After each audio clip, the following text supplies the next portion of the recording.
प्रिय विद्यार्थियों, सभी के लिए सुप्रभात।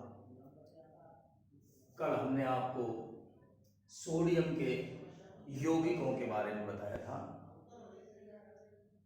इस टॉपिक में से कोई भी दो यौगिक, उनके गुणधर्म और उपयोग, प्राय ज्यादातर जो पूछा जाता है वो यौगिक का अणुसूत्र और उपयोग, ये दो चीज पूछी जाती है, अणुसूत्र व उपयोग। जितने भी यौगिक इसमें दिए हैं कैल्शियम के और सोडियम के यौगिक हमने आपको 3 बता दिए, आज चौथा पढ़ना है। तो मुख्य चीज जिस पर आप ध्यान देंगे अणुसूत्र और उपयोग। बाकी परीक्षा के लिए सभी महत्वपूर्ण होता है, परंतु ये ज्यादातर पूछे जाते हैं। तो एक बार थोड़ा सा अपन दोहरान कर लेते हैं। सोडियम के यौगिक, कंपाउंड ऑफ सोडियम बताए थे आपको, कंपाउंड ऑफ सोडियम।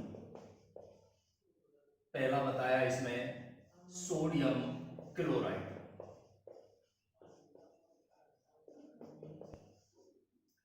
इसका अणुसूत्र बताया आपको NaCl, और इसके उपयोग खाद्य सामग्री के रूप में,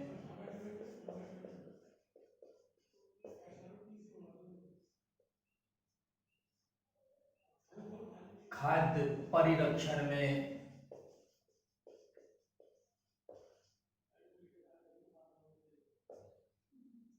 हिमकारी मिश्रण बनाने में,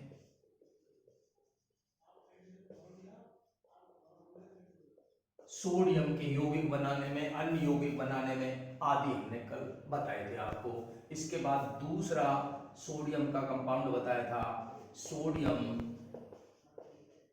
हाइड्रोक्साइड। तो सोडियम हाइड्रोक्साइड का सूत्र है NaOH। इसका उपयोग साबुन व अपमार्जक बनाने में, साबुन, अपमार्जक, कागज आदि बनाने में इसका उपयोग किया जाता है। वायु की CO2 को अवशोषित करने में भी ये उपयोगी है, वायु की CO2 को अवशोषित करने में। दो उपयोग जरूरी है, आप सबको याद करना। तीसरा यौगिक हमने आपको बताया था सोडियम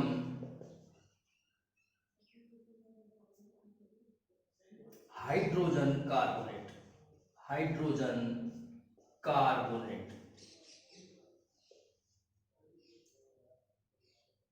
इसका सूत्र NaHCO3, और उपयोग इसके हैं बेकिंग पाउडर बनाने में। बेकिंग पाउडर बताया था आपको, बेकिंग सोडा कहते हैं इसको, NaCO3 को। इस बेकिंग सोडा में टार्टरिक अम्ल मिला देने पर ये बेकिंग पाउडर बन जाता है, टार्टरिक अम्ल। नोट करवा दिया था कल आपको, केवल रिवीजन करवा रहा हूं। तो बेकिंग पाउडर बनाने में ये काम आता है, अग्निशामक यंत्र में ये काम आता है, अग्निशामक यंत्र में। और एक महत्वपूर्ण उपयोग कल आपको बताया होगा, पेट की अम्लता दूर करने में, यानी एंटासिड के रूप में भी उपयोगी है, एंटासिड के रूप में। ये 3 यौगिक हमने आपको कल बता दिए थे। अब आज चौथा यौगिक लेते हैं अपन सोडियम का, सोडियम कार्बोनेट। सभी नोट कर लें, सोडियम का अगला यौगिक सोडियम कार्बोनेट।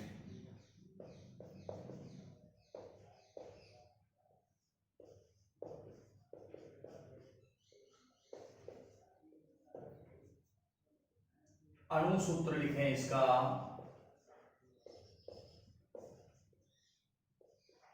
Na2CO3, सोडियम मूलक होता है Na+1 और कार्बोनेट मूलक होता है CO3-2।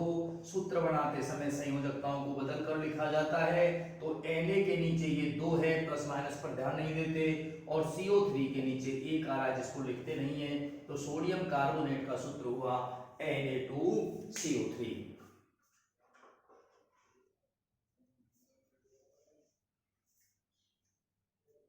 साधारण नाम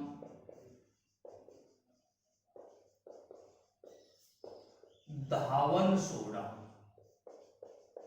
वाशिंग सोडा या धावन सोडा, और धावन सोडा का सूत्र होता है Na2CO3 10H2O। 10 अणु इसमें क्रिस्टलन जल के होते हैं। सोडियम कार्बोनेट का एक अणु और उसमें संलग्न हो, जुड़े हों जल के 10 अणु, क्रिस्टलन जल के 10 अणु, तो ये धावन सोडा कहलाता है। प्राप्त करने की विधि नोट कर लें। प्राप्त करने की विधि, इसे प्राप्त करने के लिए, इसे प्राप्त करने के लिए सोडियम हाइड्रोजन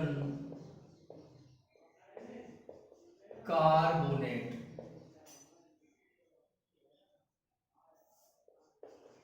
NaHCO3 को गर्म कर देते हैं।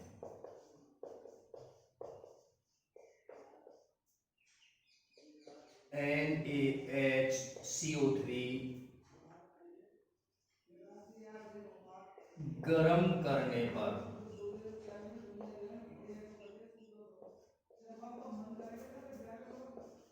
Na2CO3 plus H2O plus CO2। समीकरण को संतुलित करने के लिए सोडियम के 2 परमाणु इधर 2 से गुणा करना है। बाकी अब ये संतुलित हो गई, देख लें। हाइड्रोजन के परमाणु 1 है, 2 से गुणा होने पर 2 हो गए, ये 2 है इधर क्रियाफल में। कार्बन का एक परमाणु है जो 2 से गुणा हो रहा है, 2 हो गए।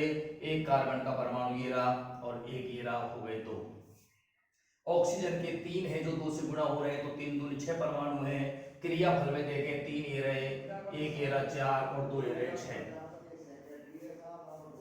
नोट कर लें, 2NaCO3 equal to Na2CO3 plus H2O plus CO2।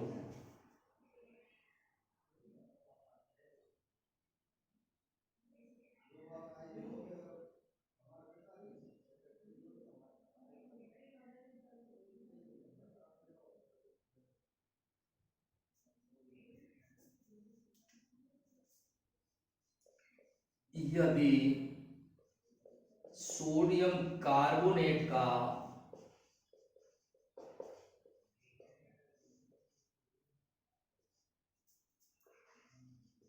क्रिस्टलीकरण करवाएं, क्रिस्टलीकरण करवा दें, तो धावन सोडा प्राप्त होता है। Na2CO3 ये सोडियम कार्बोनेट हो गया। क्रिस्टलीकरण करवाना है, इसकी जल से क्रिया करवानी है, तो 10 अणु जल के इसमें संयोजित हो जाएंगे, जुड़ जाएंगे और बन जाएगा धावन सोडा। Na2CO3.10H2O। यहाँ केवल A छोटा है, बाकी सारे कैपिटल लेटर में है। N बड़ा, A छोटा, C बड़ा, O बड़ा, ये H भी बड़ा, ये O भी बड़ा। ये धावन सोडा हो गया आपका, वाशिंग सोडा, धावन सोडा। तो ये इसे प्राप्त करने की विधि हुई।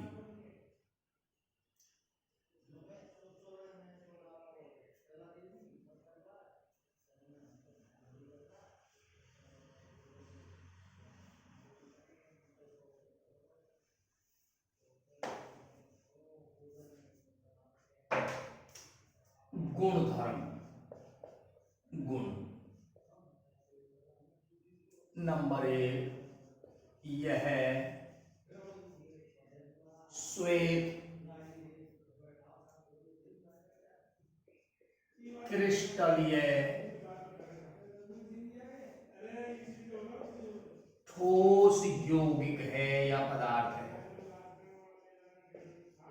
सोडियम के चारों ही यौगिक श्वेत होते हैं, क्रिस्टलीय होते हैं, ठोस होते हैं, तो सबका ये गुणधर्म कॉमन हो गया। दूसरा गुणधर्म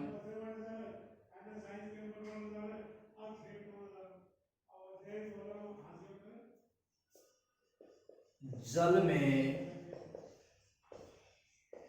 विलेय है। विलेय का मतलब घुलनशील, जल में घुलनशील है। अगर आपने जल में डाला तो घुलेगा। जल में विलेय है तथा इसका जलीय विलयन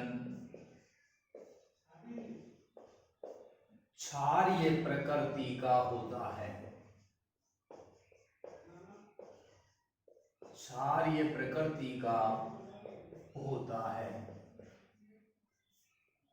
नंबर 3 तीसरा गुणधर्म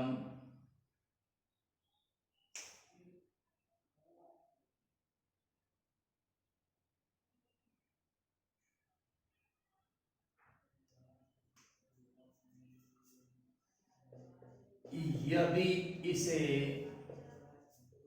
373 केल्विन ताप से अधिक ताप पर गर्म कर दें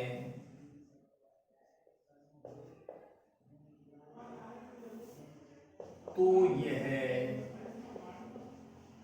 सभी जल अणुओं को हाइड्रेट्स भी बोलते हैं, सभी जल अणुओं को त्याग देता है। निर्जलीय सोडियम कार्बोनेट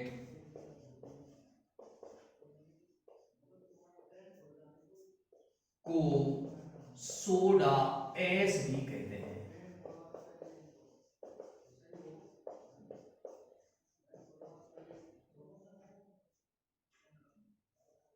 यदि हम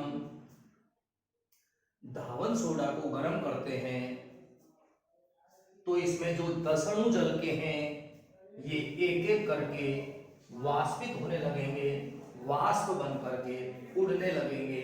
और यदि 373 केल्विन ताप पर हम पहुंच गए गर्म करते करते तो सारे जल अणुओं को ये त्याग देगा और निर्जलीय सोडियम कार्बोनेट प्राप्त हो जाएगा, जिसको सोडा एस कहते हैं। Na2CO3 10H2O, 10 अणु इसके साथ जुड़े हुए हैं सोडियम कार्बोनेट के साथ, जल के हाइड्रेट्स अणु कहते हैं इनको। यदि आपने 373 केल्विन ताप से ऊपर ताप पर गर्म कर दिया तो Na2CO3 आपको प्राप्त हो जाएगा और ये 10 अणु वाष्पित हो जाएंगे, इससे अलग हो जाएंगे। ये जो है सोडा एस कहलाता है। बिना जल का सोडियम कार्बोनेट सोडा एस कहलाता है। और अब लिखें इसके उपयोग।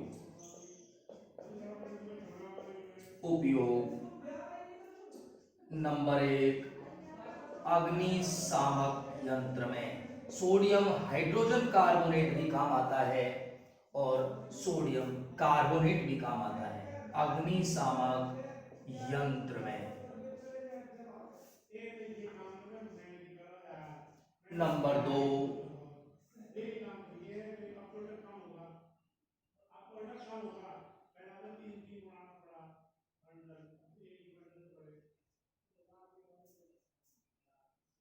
कास्टिक सोडा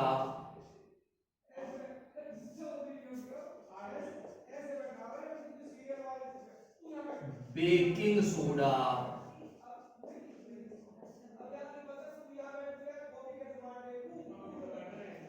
आदि बनाने में, धुलाई में, वॉशिंग सोडा है धुलाई के काम आता है, धुलाई में उपयोगी है।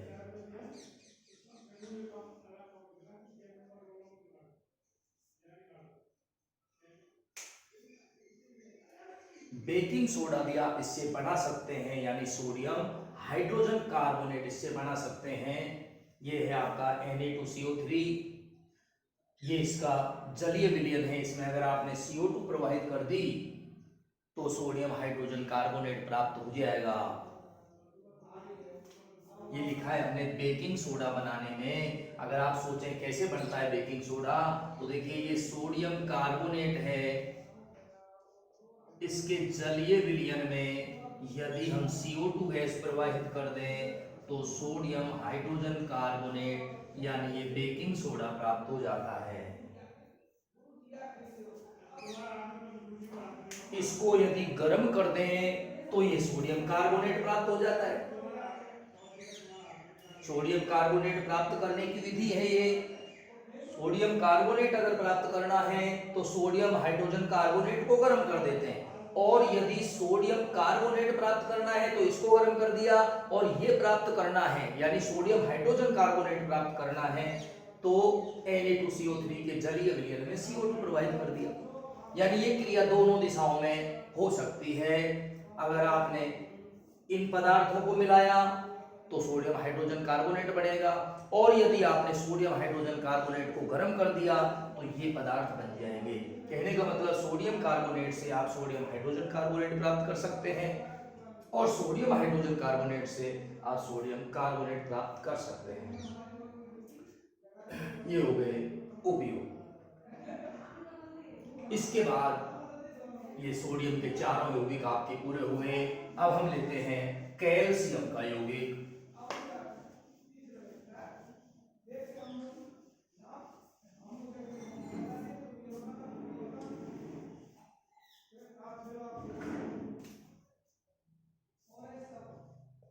कैल्शियम के यौगिक पहला ले लिया हमने नंबर 1, कैल्शियम ऑक्सी क्लोराइड।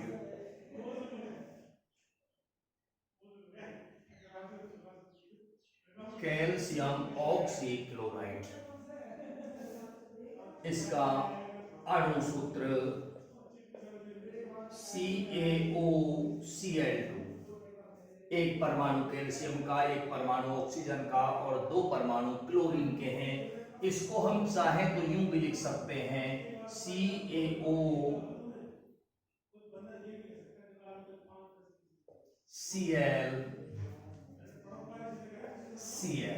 ऐसे भी लिख सकते हैं, और ऐसे भी लिखा जा सकता है CaOClCl।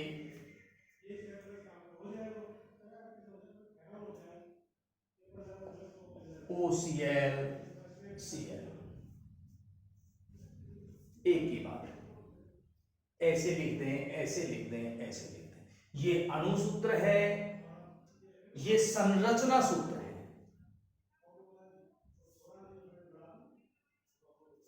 साधारण नाम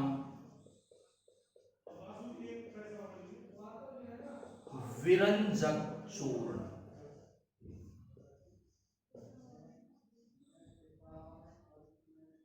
कैल्शियम ऑक्सीक्लोराइड जिसका सूत्र है CaOCl2, इसका साधारण नाम है विरंजक चूर्ण।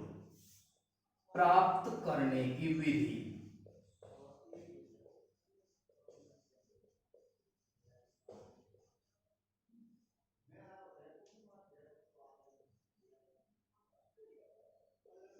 शुष्क बुझे चूने, बुझा हुआ चूना CaOH का होल ट्वाइस। गैस। कैसा होना चाहिए? ये शुष्क होना चाहिए। तो शुष्क बुझे चूने पर क्लोरीन गैस प्रवाहित कर दें, क्लोरीन गैस Cl2 प्रवाहित करने पर विरंजक चूर्ण प्राप्त होता है।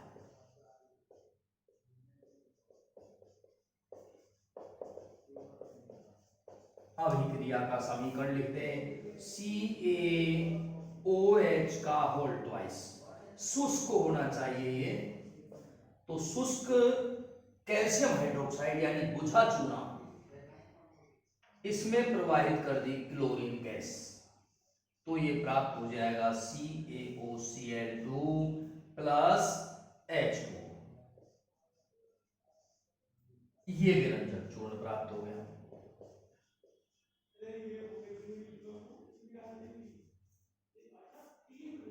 तो बिल्कुल सीधी विधि है, शुष्क बुझे चूने पर यानी कैल्शियम हाइड्रोक्साइड पर क्लोरीन गैस प्रवाहित कर दें तो विरंजक चूर्ण प्राप्त होता है। समीकरण है CaOH का whole twice plus Cl2 equal to CaOCl2 plus H2O।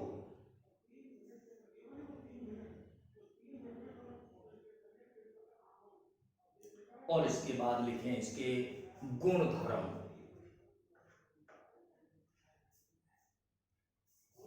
गुणधर्म लिखें, गुणधर्म नंबर 1, यह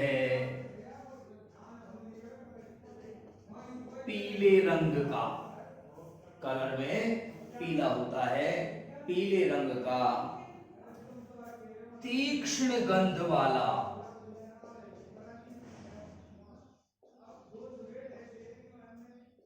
ठोस यौगिक है। कलर में पीला है, गंध इसकी नाक में चुभने वाली है, तीक्ष्ण है और ठोस अवस्था में पाया जाता है रूम टेम्परेचर पर।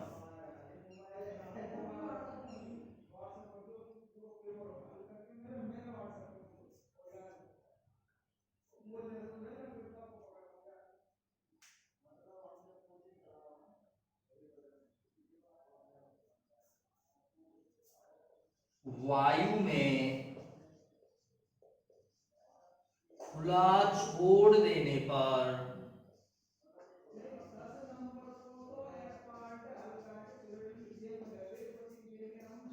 क्लोरीन गैस देता है।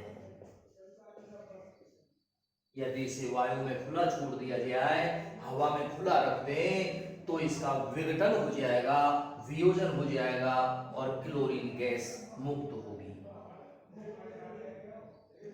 नंबर 3, अम्लों से, तनु अम्लों से, डाइल्यूट तनु अम्लों से क्रिया, डैश लगा करके लिखेंगे इसमें,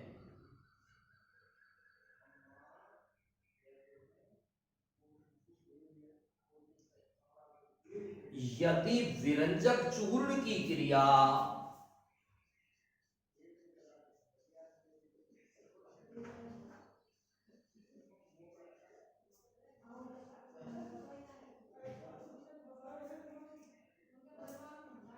तनु अम्लों से करवा दें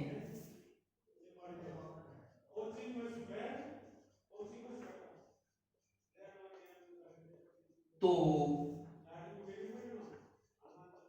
क्लोरीन गैस मुक्त होती है। विरंजक चूर्ण के अंदर जो क्लोरीन गैस है उसको ये मुक्त कर देता है यदि इसकी क्रिया अम्ल से करवा दी जाए।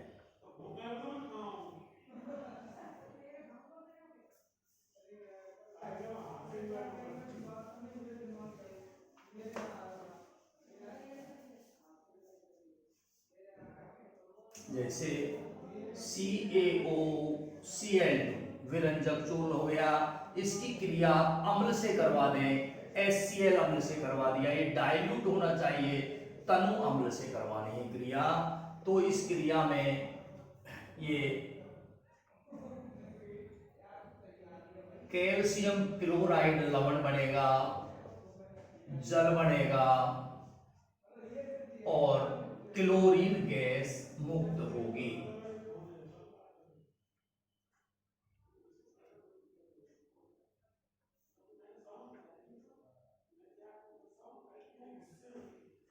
क्रिया का संतुलन देख लें। कैल्शियम का परमाणु एक, इधर एक, ऑक्सीजन का एक, इधर भी एक, क्लोरीन के दो और एक तीन, इधर ये दो और दो चार हैं। तो गलत हो रहा है, क्रिया का संतुलन नहीं है क्रिया में।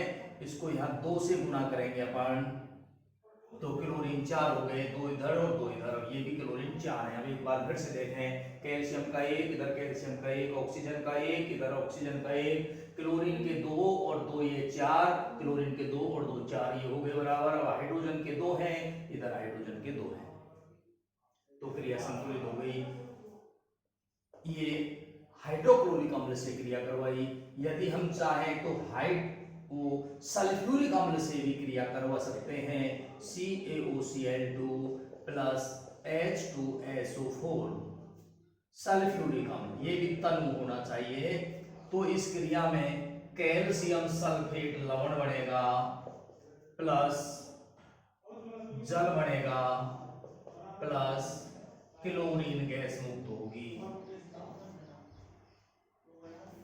अलग अलग अम्ल के साथ लवण अलग अलग बनेंगे, जल और क्लोरीन गैस तो मुक्त होगी ही।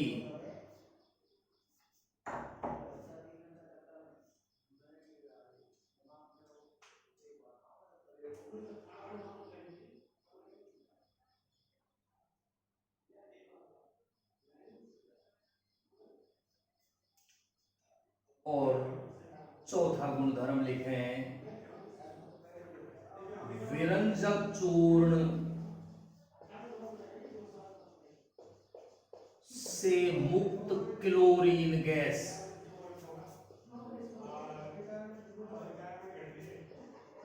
जल यानी नमी से क्रिया करके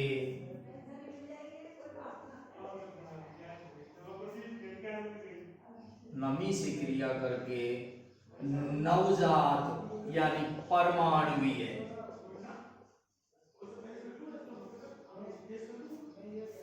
ऑक्सीजन, विरंजक चूर्ण से मुक्त क्लोरीन गैस जल से क्रिया करके नवजात ऑक्सीजन देती है। यह अत्यंत क्रियाशील है।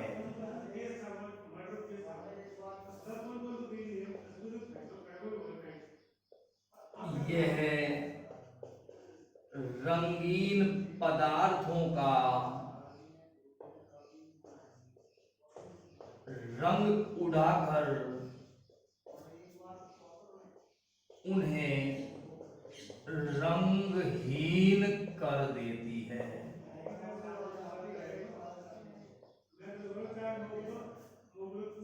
ये देखिए, विरंजक चूर्ण से मुक्त हुई क्लोरीन गैस, विरंजक चूर्ण से मुक्त हुई क्लोरीन गैस है, इसकी क्रिया जल से नमी से करवा दी तो ये HCl बनेगा और नवजात ऑक्सीजन मुक्त होगी, एक्टिव ऑक्सीजन मुक्त होगी। ये है एक्टिव ऑक्सीजन, नवजात ऑक्सीजन। और ये जो नवजात ऑक्सीजन है ये रंगीन पदार्थों को रंगहीन कर देती है। रंगीन प्लस नवजात ऑक्सीजन इक्वल टू रंगहीन।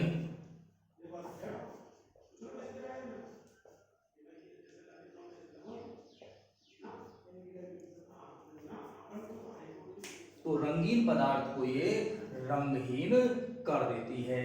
ये हो गए आपके इसके गुणधर्म। और अब लिखें उपयोग। नंबर 1,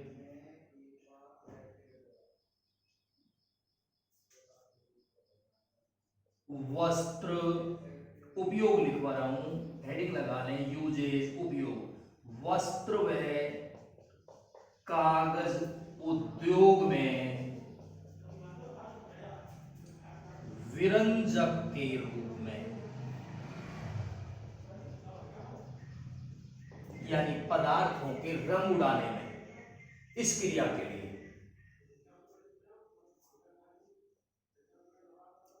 दूसरा उपयोग लिखे सभी,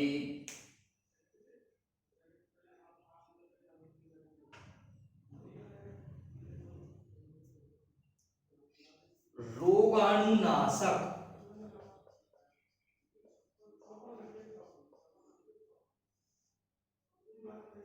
एवं ऑक्सीकारक के रूप में, ऑक्सीकारक के रूप में। ऐसा रासायनिक पदार्थ जो किसी अन्य का ऑक्सीकरण कर दे, ऑक्सीकारक कहलाता है। तो ऑक्सीकारक की भूमिका में है ये विरंजक चूर्ण। वस्त्र और कागज उद्योग में विरंजन क्रिया में काम आता है। ये रोगाणु नाशक है, ऑक्सीकारक के रूप में भी उपयोगी है।